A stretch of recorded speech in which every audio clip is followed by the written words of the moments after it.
Donc maintenant vous allez sur la partie switch où on a effectivement un schéma encore plus simpliste que tout à l'heure avec les hubs. Nous avons simplement un switch et 3 ordinateurs connectés sur ce switch.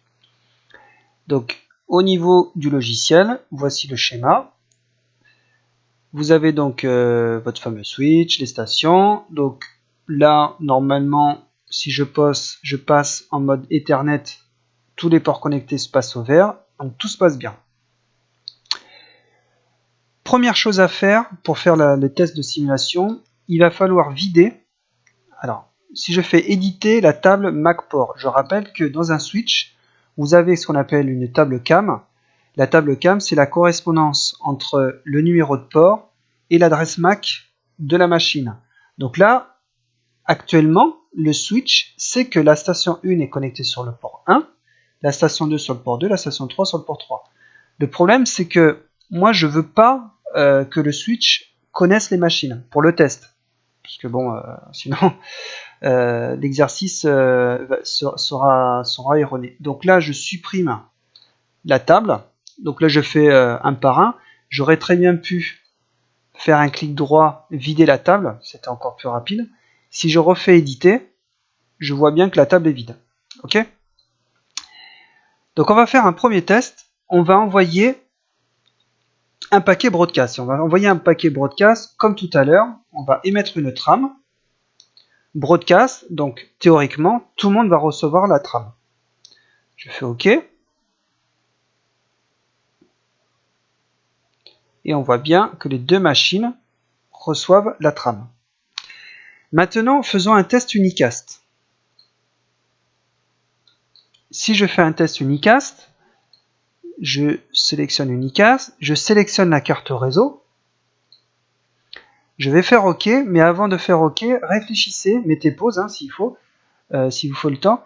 Je vais envoyer un message unicast à la station 2, essayez de savoir quelle machine va recevoir la trame. Est-ce que c'est seulement la station 2 ou est-ce que ça va être la station 2 et 3 ? Ça ne sera pas la station 3, ça c'est sûr, puisqu'on a sélectionné la station 2. Donc ça sera soit la station 2, soit la station 2 et 3. Je fais OK.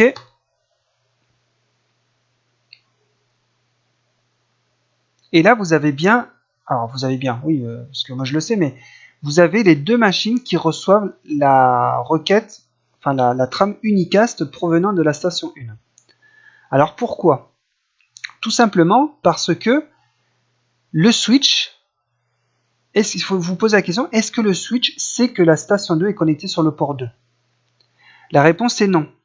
Pourquoi ? Parce que le premier paquet qui a été envoyé en broadcast, donc la station 1 envoie un paquet broadcast au switch 1.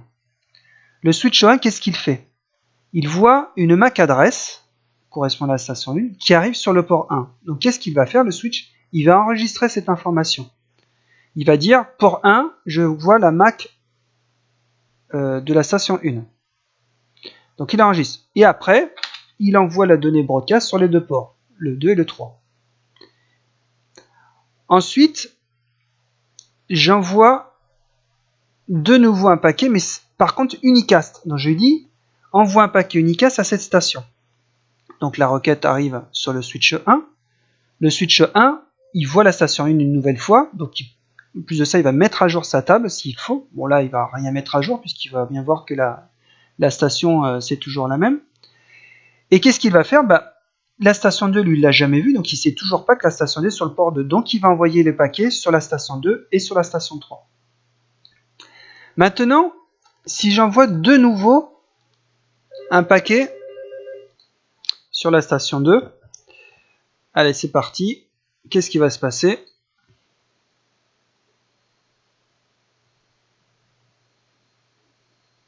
Donc il se passe que aussi bien la station 2 et la station 3 continuent à recevoir les paquets, tout simplement parce que le switch, il n'a toujours pas enregistré l'adresse MAC de la station 2.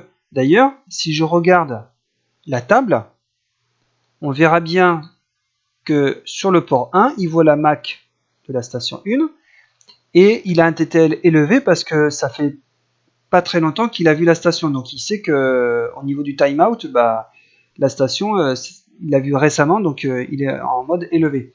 Si on fait le test, si on laisse le logiciel allumé un certain temps et qu'on revient plusieurs minutes après, alors je ne sais pas quels sont les délais au niveau du logiciel, mais vous verrez que le statut élevé va passer à moyen, puis bas, puis après l'information va s'effacer toute seule. Donc on verra tout à l'heure si on peut avoir cette information. Donc là, pour le coup, on va compliquer un peu le problème. Maintenant, je suis la station 2 et je vais envoyer un paquet unicast à la station 3. À votre avis, qu'est-ce qui va se passer?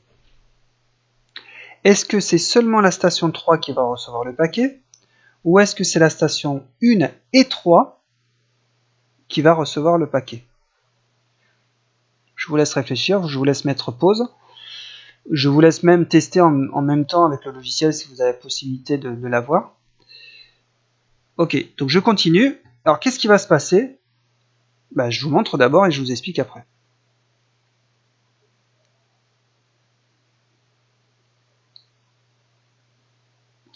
Donc la station 1 et la station 3 ont reçu le paquet. Alors vous vous dites, mais c'est pas possible. La station 2 s'annonce au switch. Bon là déjà, si je fais éditer, voilà, on voit bien que la station 2 s'est bien enregistrée. Tiens, regardez, le statut TTL de la station 1 est passé à moyen. Tout simplement parce que ça fait un petit moment qu'il ne l'a pas vu. Donc il a passé à moyen. Il a enregistré la MAC 2. Par contre, la MAC correspondant à la station 3, il ne sait pas qu'il est connecté sur le port 3. Donc lui, il va renvoyer la trame sur tous les ports connectés. Et même sur le port 1. Pourquoi? Parce que sur le port 1, j'ai la station 1, mais je pourrais avoir d'autres stations. Imaginons qu'entre les deux, là, j'ai un hub, ou même un switch. Le switch, lui, ne sait pas qu'il n'y a que la station 1 connectée sur le port 1. Je pourrais avoir d'autres trucs de connecter. Donc du coup, le switch, qu'est-ce qu'il fait? Il ne connaît pas cette MAC adresse, il ne connaît pas la MAC adresse de la station 3, donc il va renvoyer le paquet aussi bien sur le port 1 que sur le port 3. C'est pour ça que tant que la station 3 ne s'est pas annoncée au switch, tant qu'elle ne s'est pas manifestée, eh bien, on ne saura pas que la station 3 elle est là. On ne saura pas qu'elle est connectée sur le port 3.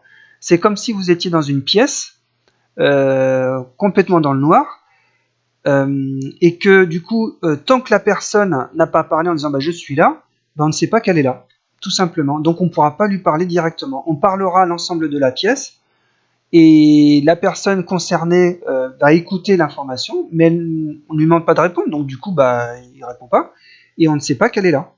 On sait que la donnée est partie, mais on ne sait pas si la personne, du coup... Donc attention, là c'est juste, on a envoyé un paquet. Hein. Quand il y a une connexion entre deux machines, il y a toujours un aller, un retour. Donc du coup, la station 3, elle va répondre au paquet, donc elle va s'annoncer. En gros, ce que j'essaie de vous expliquer, c'est ce qu'on fait là. Typiquement, c'est que dès qu'on allume le switch, dès qu'on allume les ordinateurs, ils vont forcément discuter avec le switch, donc du coup le switch il va vite remplir sa table CAM. Mais ce que je veux dire, c'est que le remplissage de la table, ça va pas se faire, ça se fait pratiquement instantanément d'un point de vue, dans la seconde, quoi, ça va être très rapide. Hein, en quelques secondes, la table elle est remplie. Par contre, pour étudier la partie théorique, effectivement, c'est important et intéressant de vraiment décortiquer le fonctionnement de ces échanges. Donc là, pour le coup, si la station 3 envoie un paquet, que ça soit un paquet broadcast ou un paquet unicast, eh bien, le switch va enregistrer l'adresse MAC de la machine. Et là, si j'envoie un paquet unicast à la station 2, par exemple, ou la station 1, hein, peu importe, là, forcément, le paquet va être reçu sur le switch. Là, il va enregistrer la MAC adresse et il va envoyer l'information à la station 2 et que à la station 2. Puisque là, il sait que la station 2, elle est sur ce port-là. Okay, donc là, pour le coup, imaginons qu'on ait un petit malin qui vienne usurper une adresse MAC qui se connecte sur le port 4. S'il se fait passer pour la station 2, voilà, typiquement, là, vous allez foutre le bazar sur le switch et ça va poser un gros problème. Je pense avoir fait le tour de la question au niveau des switches. Juste pour regarder, hein, on voit bien que toutes les machines maintenant sont enregistrées dans la table CAM. là, bah, vous voyez, c'est intéressant. On voit bien que la station 1, comme ça fait un moment qu'elle ne parle pas, on a un statut faible au niveau TTL. La Mac 2, on est à un statut moyen. Et la Mac 3, on est à un statut élevé. Je vais faire un test. Je ne sais pas si ça va fonctionner. On va faire un unicast de nouveau sur la station 1 ou même sur la station, station 2 ou même sur la station 1. Ça ne changera rien, mais je vais faire la station 2 pour être tranquille.